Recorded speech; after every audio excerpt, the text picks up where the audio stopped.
so many good things out there.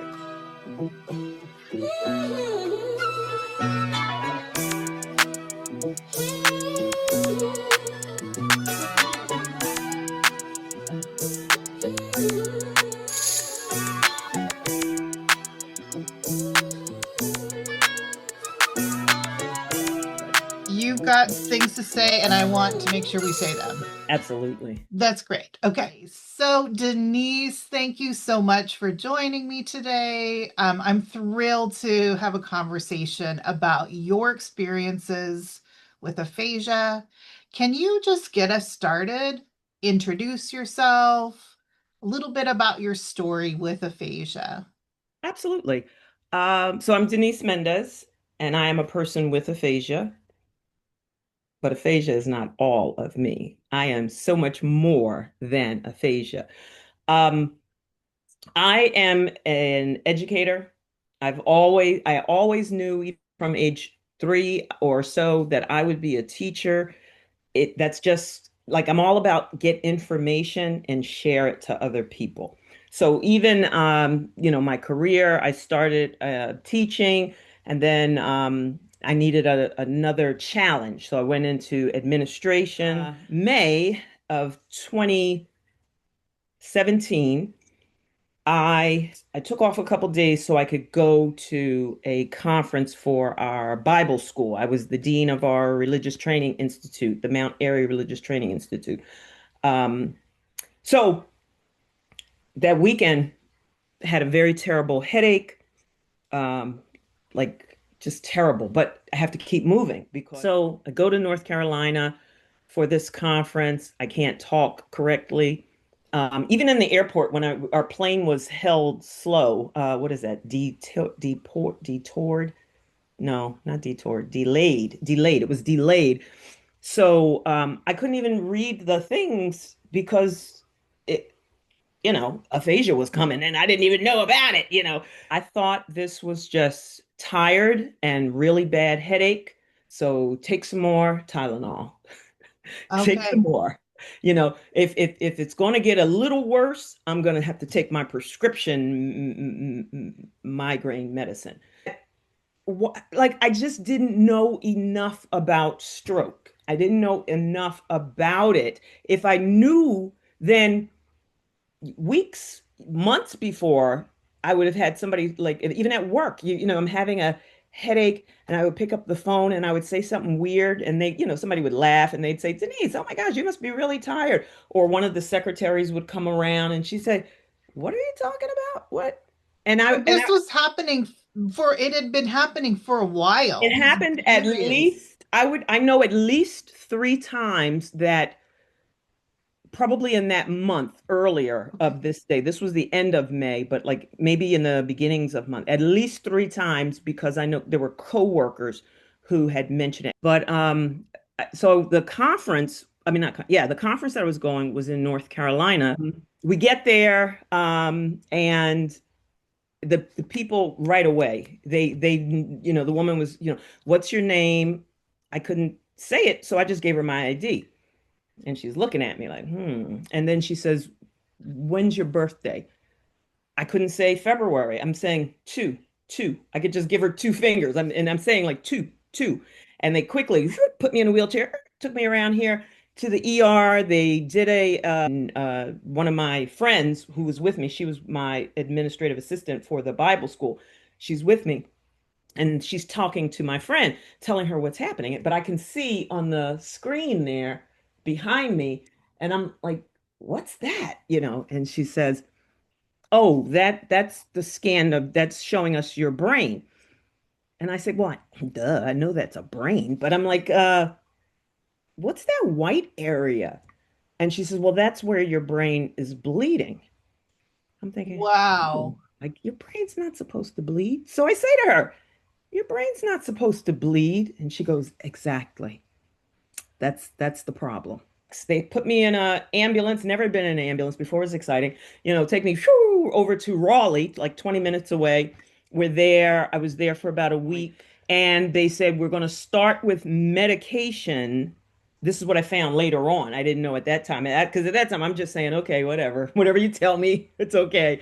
They said if the medicine stops the bleed, we don't have to do surgery. But if it doesn't, we're going to have to do Okay, surgery. got it. So, because all I was thinking was, I'm supposed to be back to work on Wednesday. I got to get back to work. I got to get back to work. It's the end of the school year. Do you know how much work I have at the end of the school year? Well, I never went back to work. Never was able to go back. Um, the damage on that side, like math went out the window, reading went out the window. I never lost completely to speak, but it was there were so many Yeah. paraphasias and different issues and things.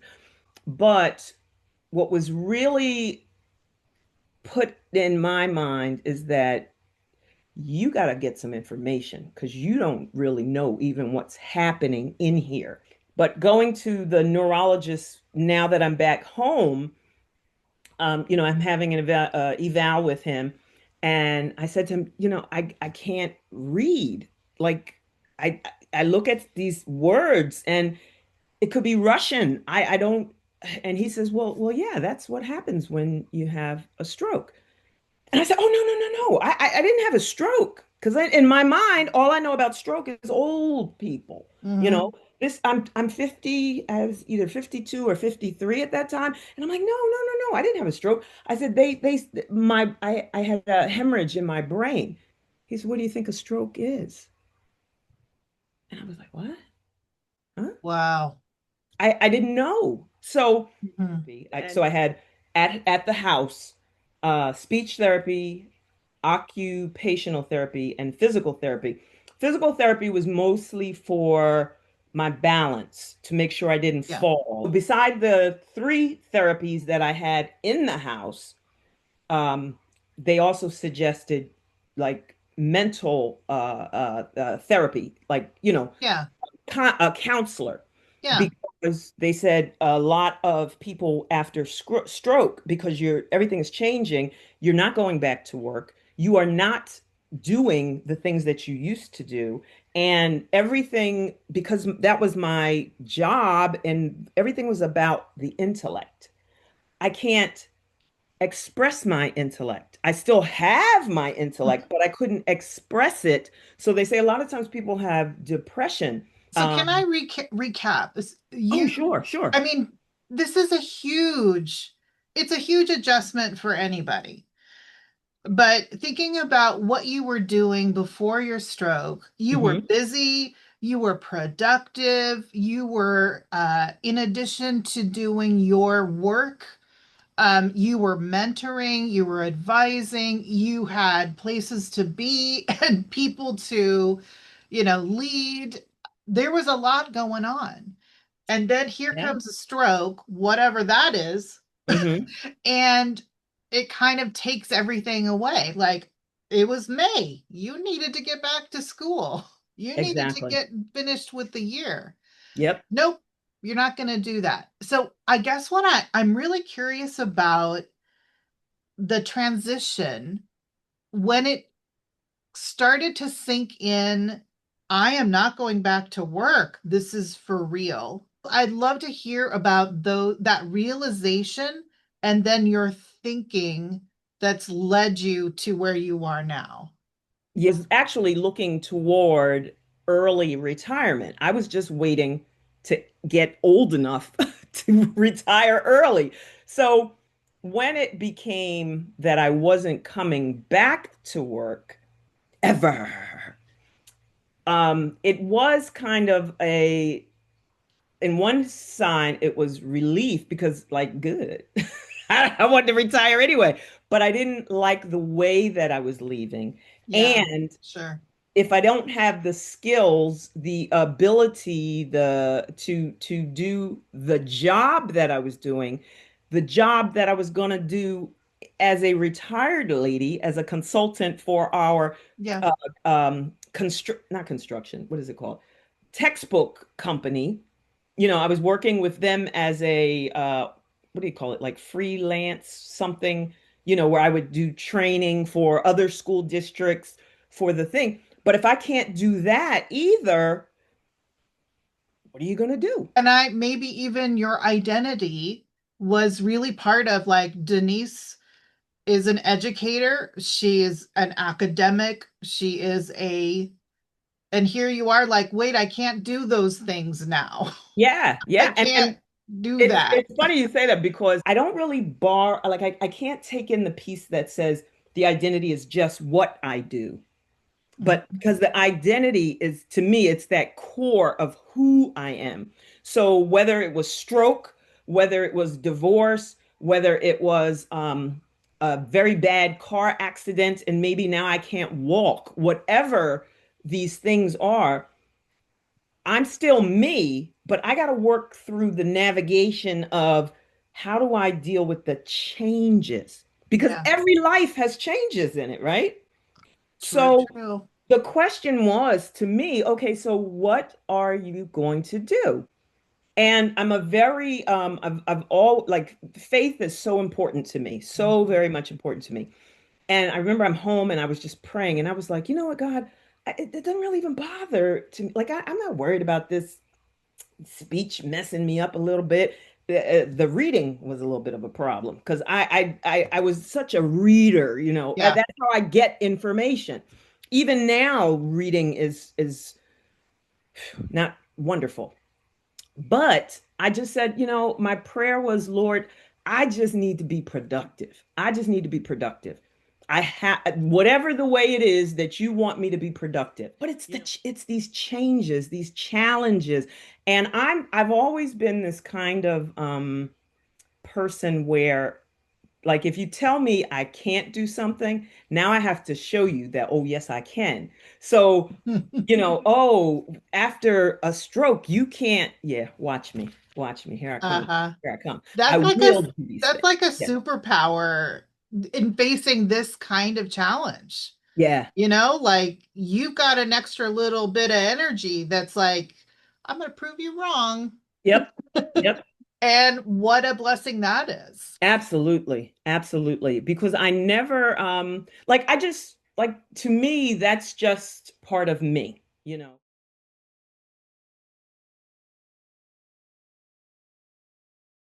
My brother and I we drove down and went to the support group. So afterwards, my brother says, "Well, what did you think? Did you like the group?" I said, "The people were very nice, but I don't think this is the group for me." He says, "Why not?" And I'm thinking, I just don't know if I want to sit around, you know, and I don't know, I guess because I talk all the time, like maybe I don't want to take turns. Maybe I don't know. I just was like, no, I don't think this is the group for me. This is the weirdest thing to me about aphasia. Okay. I know a lot of people from working, friends from church, friends from high school, back, whatever, whatever, whatever. There's something weird that happens as soon as your communication is kind of wacky. People kind of like disappear a little bit. Not Mhm. everybody, because like my core, your group, they're there. But some people you only like I might see you Yeah. at Thanksgiving. That's it. I may see, but who are the ones who are really invested in aphasia and your advocacy? Like there are people you're going to meet that you would never meet Mhm. without having the Yeah. on the Zoom support groups. So during pandemic, this was like a lifeline, you know, because the only persons I would have talked to would have been my brother, my sister, and maybe one or two friends. So the by meeting people on these different support groups, I have more friends. I have and some of them, I mean, they're like I like there's one man I call him cousin. He's not a cousin, but I call him cousin because I feel that close to him while we're talking. And we can talk, we can disagree, we can agree, whatever. But it's just like you make those connections with people. I would probably do 9 support groups on the Zoom in a 2 week period, Wow. and probably one or two in place. I mean, place to place. I mean, face to face. Yeah. So some of the support groups are very focused on this is what we're doing. We are all about advocacy. So that's like, ooh, yeah, we're in there. This one's a little more social. Oh, this is fun now. So let's play some little games. Let's do this. Let's share what everybody's weekend was. So I'm learning about different things of different parts of the country because I don't want to just be around Pennsylvania. So I one of my most favorite groups is in not South, in San Francisco. Teresa Gray, her Uh-huh. lab Yeah. over there. Yeah. So I do two of the support groups there. So California. Um, and then I think we swing right on over here to the East Coast. And then like South Carolina, North Carolina, uh, Pennsylvania. Mark Harder, he does the poetry thing. So if it fits in my schedule, then I will, because not because I was so much about like, oh, I need to write poetry. I want to do that, not because to me, I think poets are probably like the smartest writers because they there's some way they do something with these words and it means Yeah. like I just Yeah. I sit there and I say, my God, how did you put those words together like that? It's amazing. Yeah. But when I visited with them, I said, that would help me, wouldn't it? But here's one we did Friday night, we went to the Phillies game. We Oh, had nice. 42 people. This was the Mid-Atlantic Aphasia. Oh, It's yeah. beautiful. It's not just about what I receive from it, but I see other people and I'm watching how, even if their speech may be less fluent, they are able to do different things to still communicate. There's one woman, and I just love her to pieces. She is amazing. She'll say, and she'll get her whiteboard and she'll write it and then she'll turn it around and show it, and then it's just a little more clarity as to what she was talking about. And I'm thinking, yeah, look at that. It's like just like she's like, hold on, just let Give me me go. a minute. Yeah, it's That's such a amazing. great point. And I think you're verbalizing what I think many people's experience in support group is. It's doing the support group activity, Hmm. whatever it is, Hmm. and enjoying that and connecting with people that have a shared experience. All so important. But Yes. it's also that observation piece and Hmm. watching others and learning about others. And because aphasia is crazy variable. Yeah, So there's yes, so much yes, different ways that people experience aphasia. And to observe people getting along in their own way, there's inspiration there, there's learning there, there's like, oh, I didn't know that's a great way to do it. yeah, Or like, look at that insight, but yet this person is struggling. Like, there's so much about that observing. yeah. It's It's incredible. amazing to I learned so much. Just, folks will share what's happening in their local area.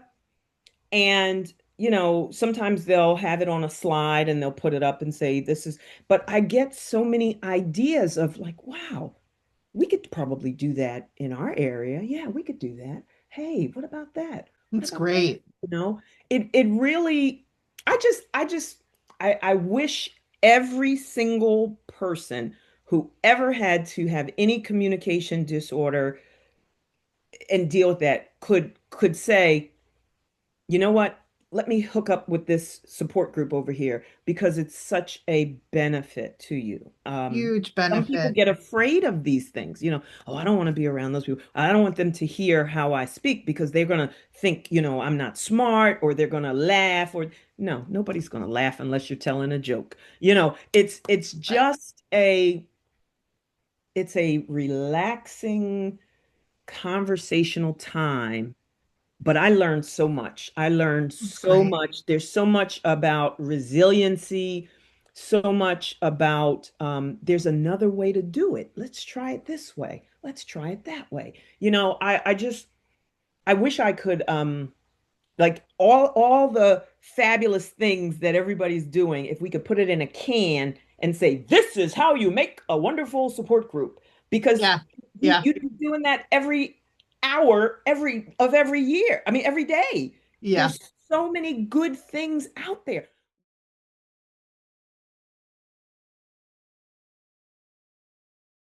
And a lot of times people always say, oh, what I did before. So let's see if we can revive. Is that a word? Revive? Yes, revive. We can revive what you used to do. Maybe it'll work. Yeah.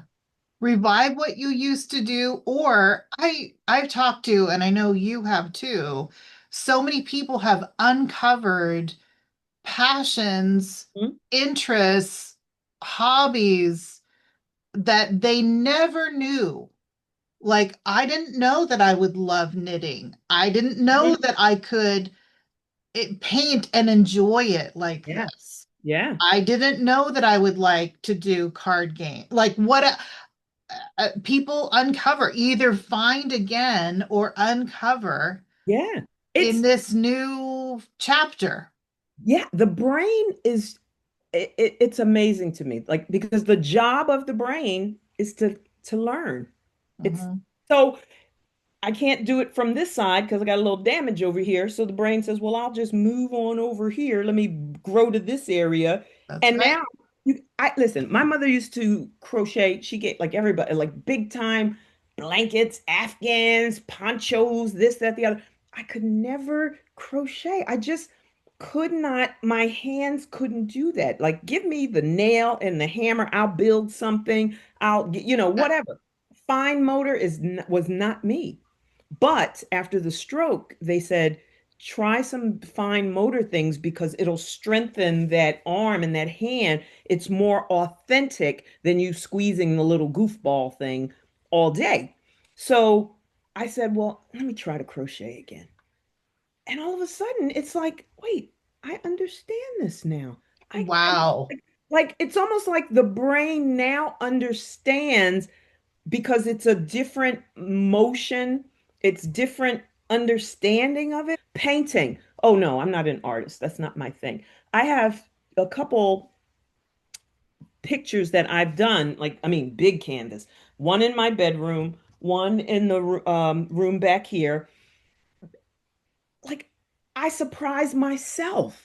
It's like, how could you, like I I love did that. that. I created that. It's amazing. Like that this is what they said to me. They said, like, stop focusing on I can't read, I can't read, I can't read. The reading is going to come. You know how to read. Your brain has to remember that it reads. So every day, even if you read for 10 minutes, you must say to your brain, you're reading. You're reading. Okay, shut the book. Try it again. Okay, you did 10. Let's try 11 minutes. Let's try 12 minutes. Keep going. Now, I'm pretty good up close to about maybe an hour before the Russian letter comes in. Oh my goodness.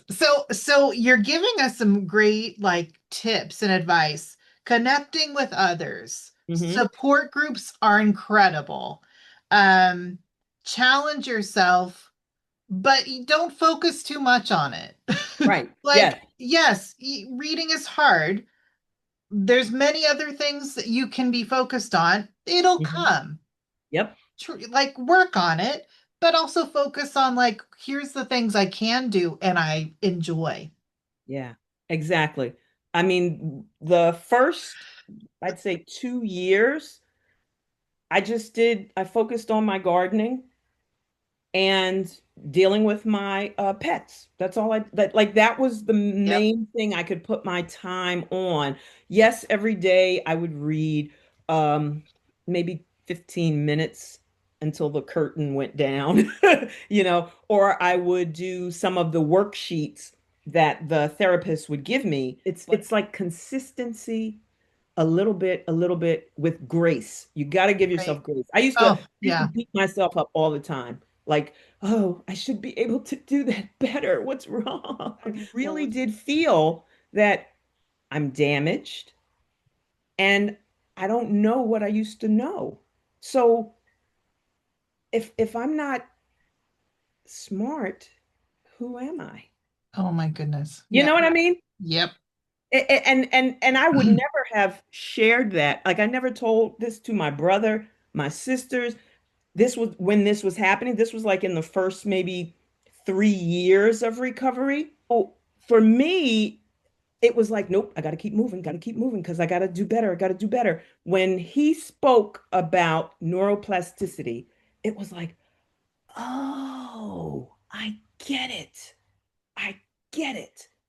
I can remember these things. My brain is going to find connections to the other parts that aren't damaged. And guess what, Denise? You're just as smart as you ever were. That's right. That's And right. when I got that, that's when Denise said, "All right, it's like take off the brakes now because I'm rolling. Take what do you call it? You put it on the bicycle so the kids don't fall when they learn Oh, to the training wheel. training wheels, yes. Yeah. The training wheels were taken off because it's like, oh, now I got to learn all I know about neuroplasticity, about aphasia, about Yeah. stroke. And guess what? If I learn it, I can teach somebody else. That's right. Yes. And listen, I tell you what, again, because I have different support groups, there are people across the United States I've met and if I met that person, say 4 years ago, when I see you this month for support group, I can sit back and say, like, my God, look how much advancement in the speech. Listen to the fluency of their speech. Whereas before, they didn't have that. So I have to say to them, you are doing so much better. I'm just thinking back 3 years ago, 4 years ago, I want to make sure they understand how well they're doing better and keep pushing it, you know? That's So, Denise, I was going to say exactly that to you because I think we met probably 3 or 4 years ago, hmm and our conversation today is very different from our conversation 3, 4 years ago. really. It really is. Wow. And you were doing great, but your progress is so evident. It's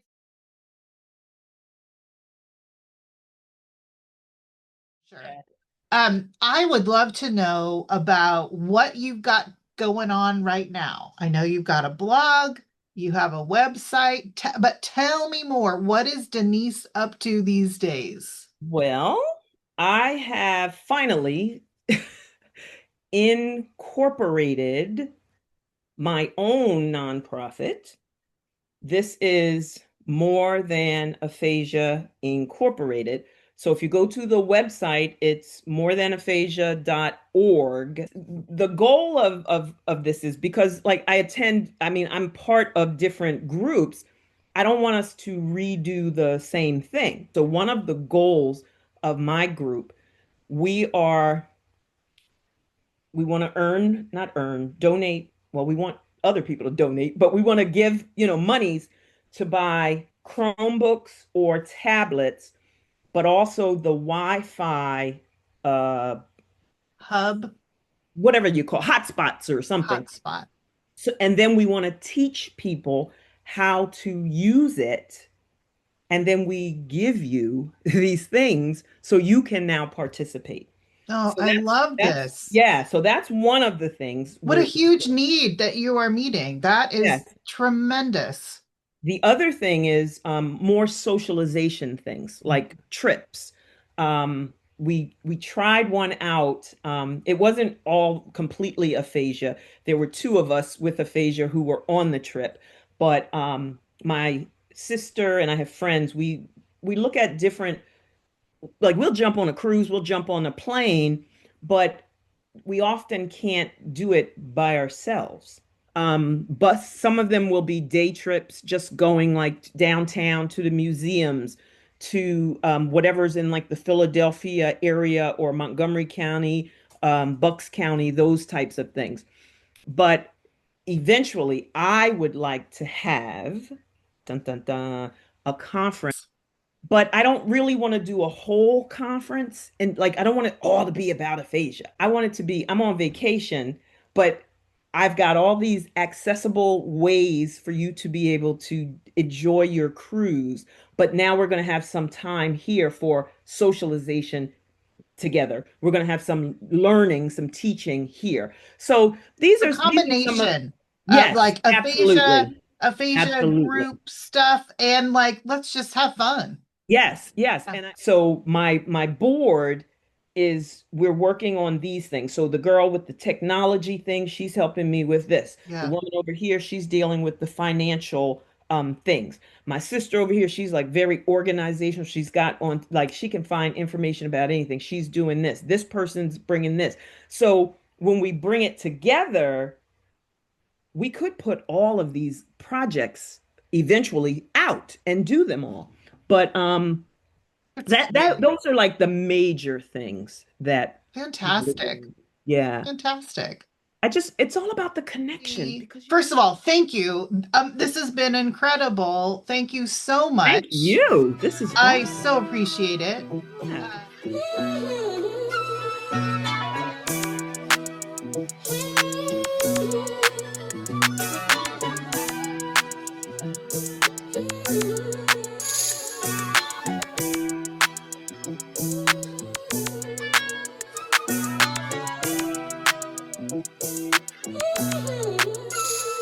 That would help me get my vocabulary rolling a little better. Hush.